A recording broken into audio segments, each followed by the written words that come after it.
এখানে কোচিংটা হচ্ছে মূলত জোর করে করানো। আমার নাম কাজী আব্দুল্লাহ, আমি ক্লাস 9-এ পড়ি। আজকের মতো দাবিটা হচ্ছে যে আমাদের যে ভাই বোনরা মারা গেছে তাদের যে আমরা ষষ্ঠ বিচারটা পাই নাই, সেই ষষ্ঠ বিচারটা আজকে আমরা আইন আদালতে রাখছি।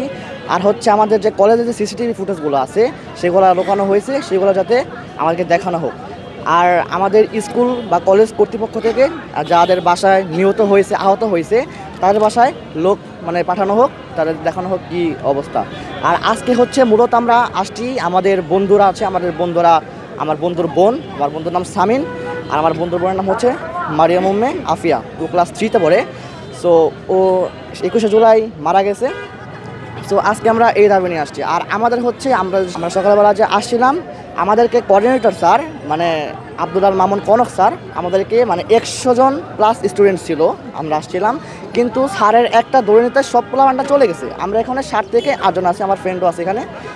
সো এটা আসলে কেন আমরা এখানে সুষ্ঠু বিচার করতে আসছি, আমরা যাতে এটা সুষ্ঠু বিচার পাই, আমরা এখানে উপস্থিত হয়েছি। যদি আমাদের আবার ভাইস প্রিন্সিপাল স্যার এবং কোঅর্ডিনেটর স্যার বাসায় ফোন দিয়ে বলতেছে যে আপনার ছেলেরা মারামারি করতে এখানে আসছে। সো এটা কেন? এখানে যদি আপনি কোনো প্রমাণ পান মারামারি, তাহলে আমাকে বলতে পারেন যে এখানে মারামারি করতে আসছে।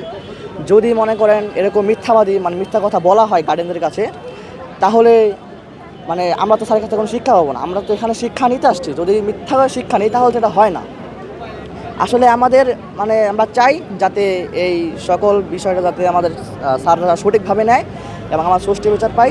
আর আমাদের সিসিটিভি যে ফুটেজগুলো আছে কলেজের, সেগুলোতে ক্লিয়ার করে দেখানো হয়। এখানে কোচিংটা হচ্ছে মূলত জোর করে করানো হয়। যদি কেউ পরীক্ষায় খারাপ রেজাল্ট করে, 5 থেকে 10 মার্ক লেগে যদি পরীক্ষা ফেল করে, তারা হচ্ছে স্যার একটু জোর দেয় যে তুমি এটা কোচিং করতে হবে, কোচিং না করলে তোমাকে আমরা পাস করতে পারবো না।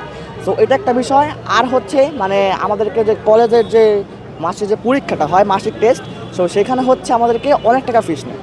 মিনিমাম আমাদেরকে সামনে একটা এক্সাম হবে, যেটা কিনা আমাদের 400 টাকা করে, এটা আগেই তারা লিখে রাখছে, ক্যাশ কাউন্টার থেকে রিসিভ বুকে লিখে রাখছে। সো এটা আসলে 400 টাকা দিয়ে তো আমরা এখানে তো আমরা ভালোভাবে দিতে পারবো না। আসলে ভাই এটা একটু করতে হবে।